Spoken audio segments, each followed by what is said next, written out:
We begin to cut out fragments of foam with a thickness of 1 inch and 2 inches over each side.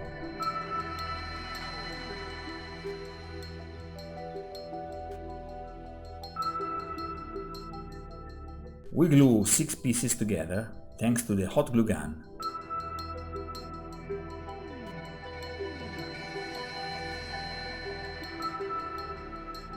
Check the alignment using the cut mat, okay? Take your time.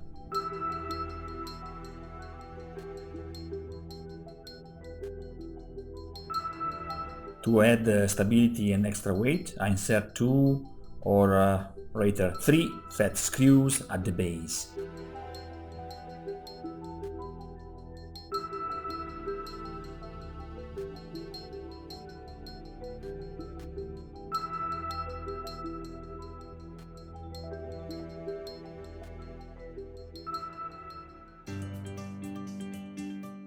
I want my brick pattern to be interesting, so I start engraving the corner bricks.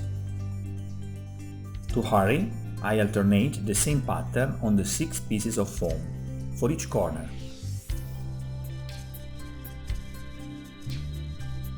Down, up, down, up, down, up, and so on.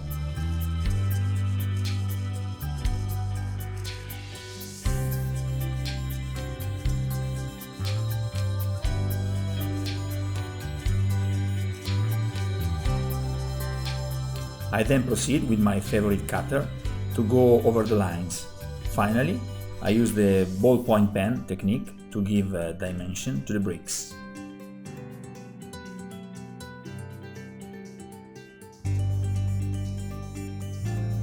Usually I start with the horizontal lines, then I do the vertical lines.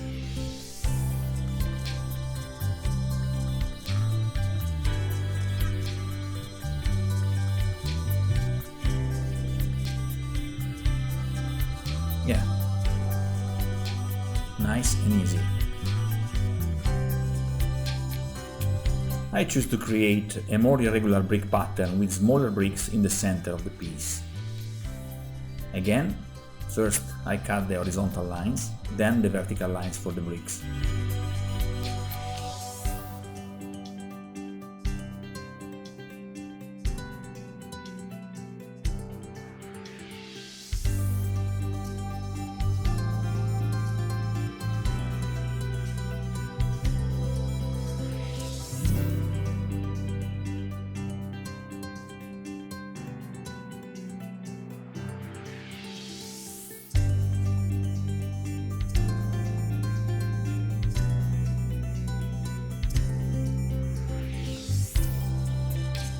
Yes, very nice.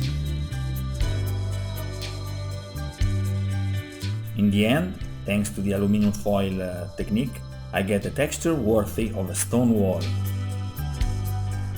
Don't be shy. Nice. Now we need the 2 pieces of 1 inch thick and the side of 3 inches for each tower.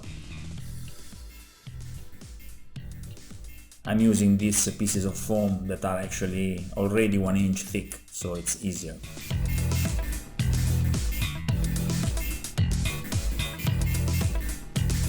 We glue the 2 pieces together, and once glued, we create a fake wood layer on the upper and lower surfaces, while we create the usual brickwork inside.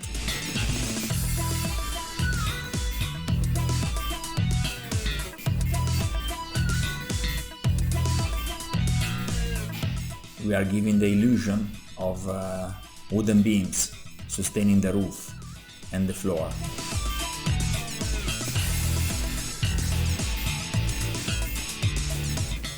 I'm using a metal brush for create the wooden grain. Try not to hit the bricks pattern, you know.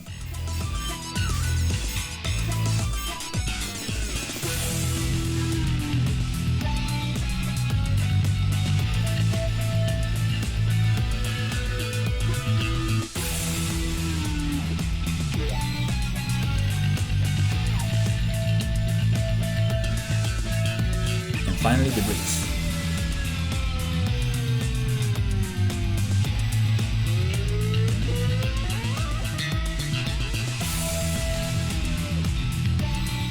simple and easy. I fixed 8 little pieces of beam to the base, embellishing it all with pins that also give greater strength to the piece.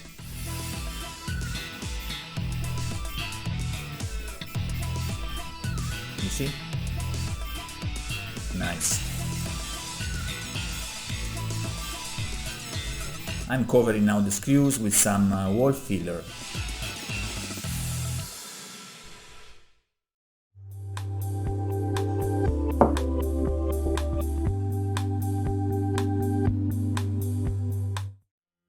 Now the roof.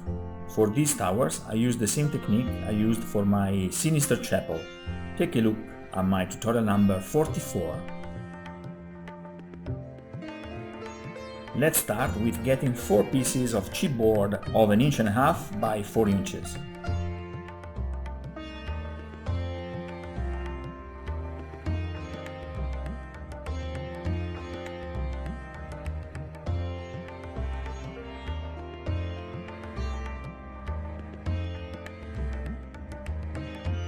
Once I got the first one, I used my cut mat to cut the ends at an angle of 30 degrees.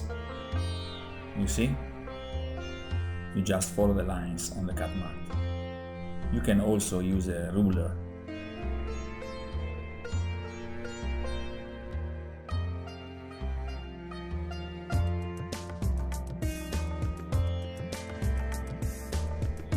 Once you get the first piece, you can use it as a template to create the other 3.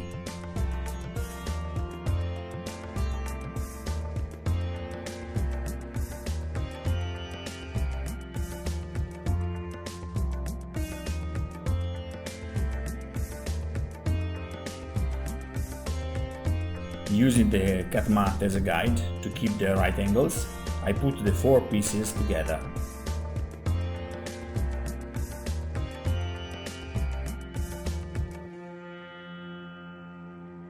Take your time and do a clean job.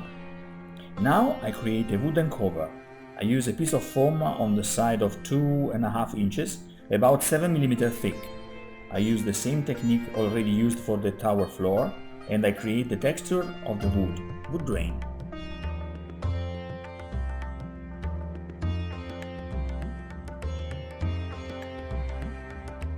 Once completed, I paste it over the first half of the roof.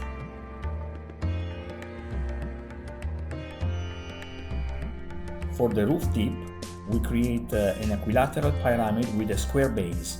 The side of the base is 2 inches, while the height of each of the 4 cardboard frames is 3 inches.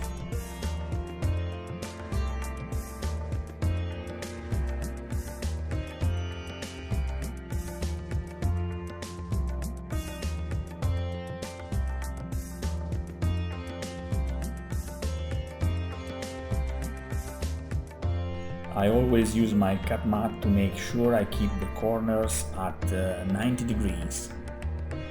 When it's ready, I glue it on the top.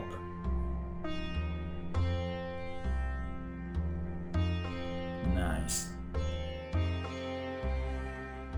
I also add pins here for embellishment.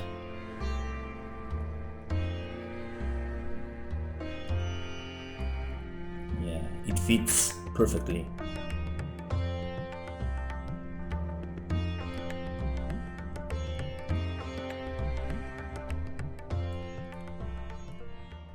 Now we are ready for the shingles. I use my favorite technique. In fact, I use coffee stirrers, making them in small pieces with my wire cutter. See also my Eagle's Nest Castle series to see other works done with this extraordinary technique. Since I tried to hurry, I used the hot glue gun to glue the pieces of wood. However, I must advise you against using hot glue. Too many wisps are formed, and working in this condition can be very frustrating. I advise you to take some time and carry out this step with the PDA glue. The drying times are much longer, but the work will be much cleaner.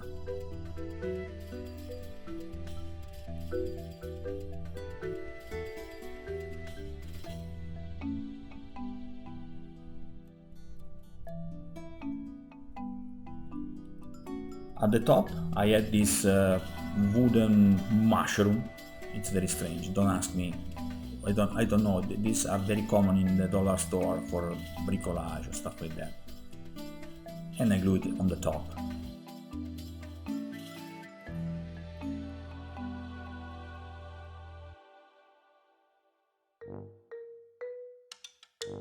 To create the loopholes in the tower, I was quite lazy. I simply took my foam cutter and with the thickest tip I dug the slits directly into the walls, then embellishing them with a small stone sill.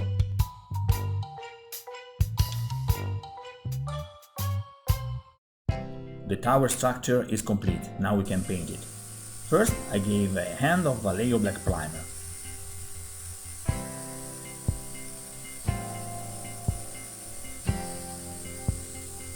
With the airbrush it's easier to get into the holes, especially here in the shingles.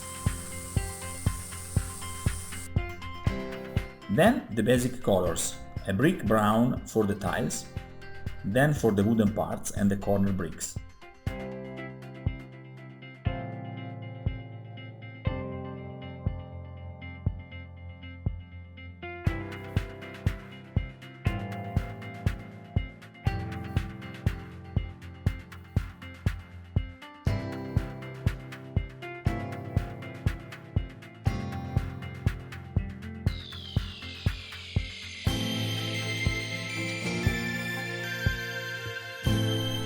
I'm then using a neutral grey for the rest, for all the bricks.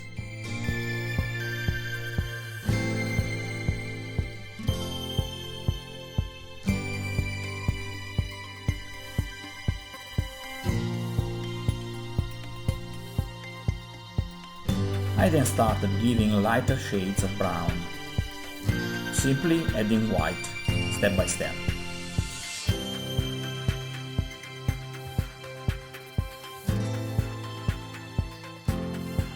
Finally, I passed a warm grey with a dry brush over the whole piece, making sure that even the previously created pieces had the same color, to uniform everything. Take a look at my previous tutorial to create fantastic segments of fortified walls.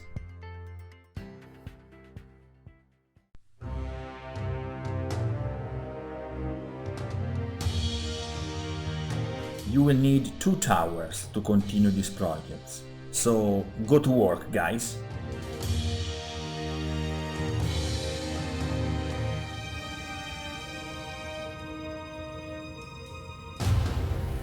These fortifications are great, but they are useless against Gumball.